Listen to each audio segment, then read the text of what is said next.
Hello, and welcome to the next study in the Women of the Bible.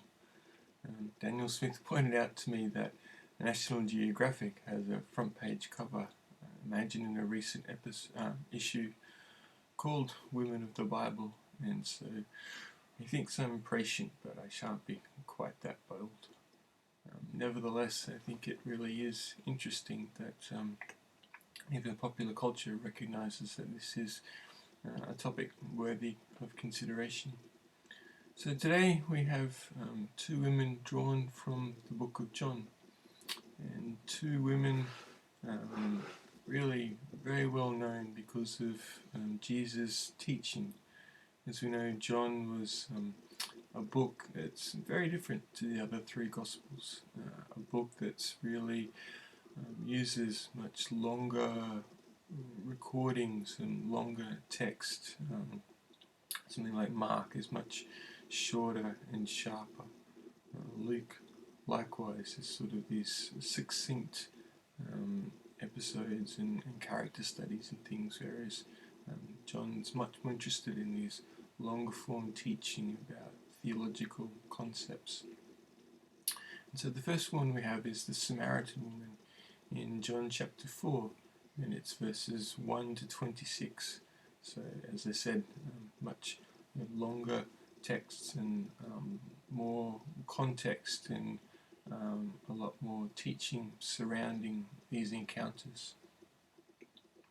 So perhaps in order to avoid the respectable townswomen who filled their water jars at sunrise and sunset, the Samaritan woman came to the well at noon, the hottest hour of the day. This immoral woman, who had 5 husbands, now lived with a man who was not her husband. And one of the features of both of these accounts that we'll look at today is this interplay between actual immorality and the various responses that can draw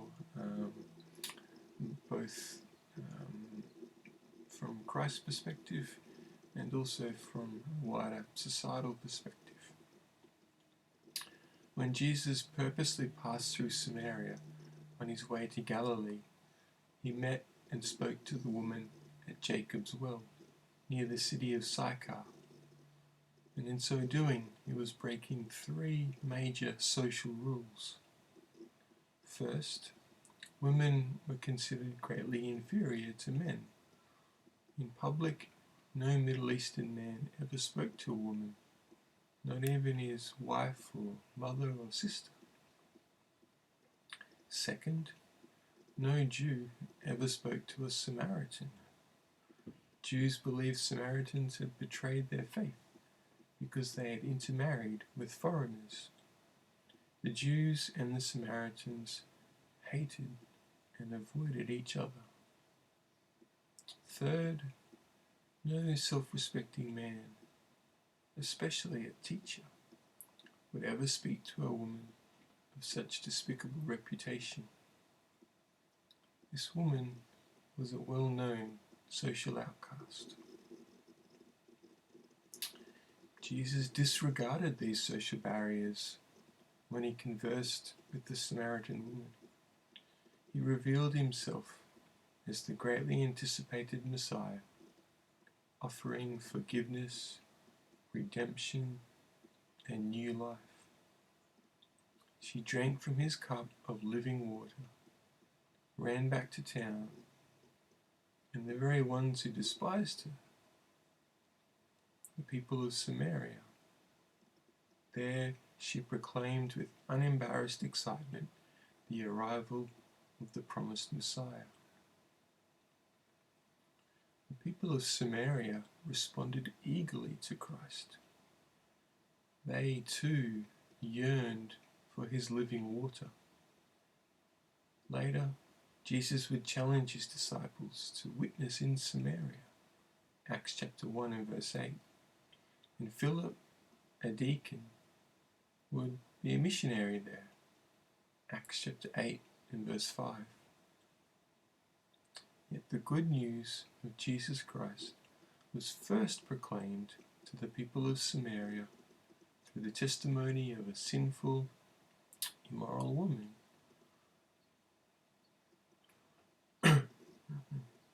who was firstly offered water and was then forgiven, cleansed, and renewed, never to thirst again.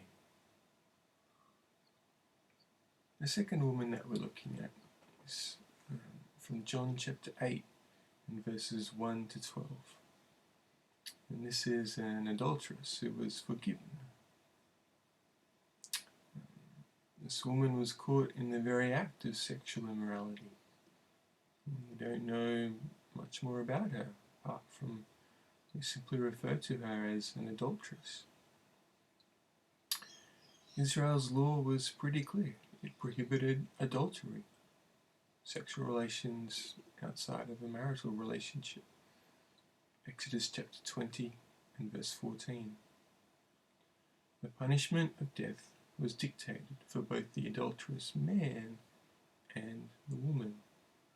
Leviticus 20 and verse 10.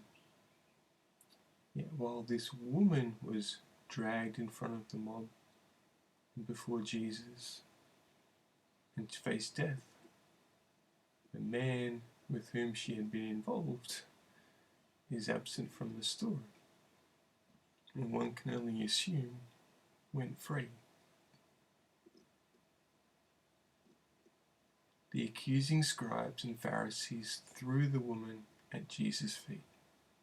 They sought to trap Jesus between his allegiance to the law and his merciful love for all, even for those who violated the law. The adulteress was guilty of sin. The Mosaic law stated that she deserved the sentence of death. Deuteronomy 17, 5 and 6.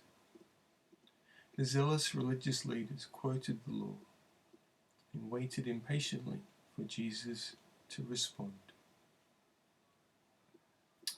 Then Jesus answered all right, slowly and wisely.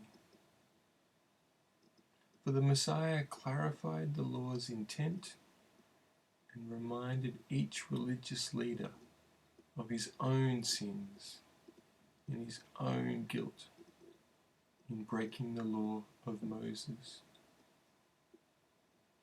Each one knew somewhere deep within his own sinful heart that he too deserved the sentence of death.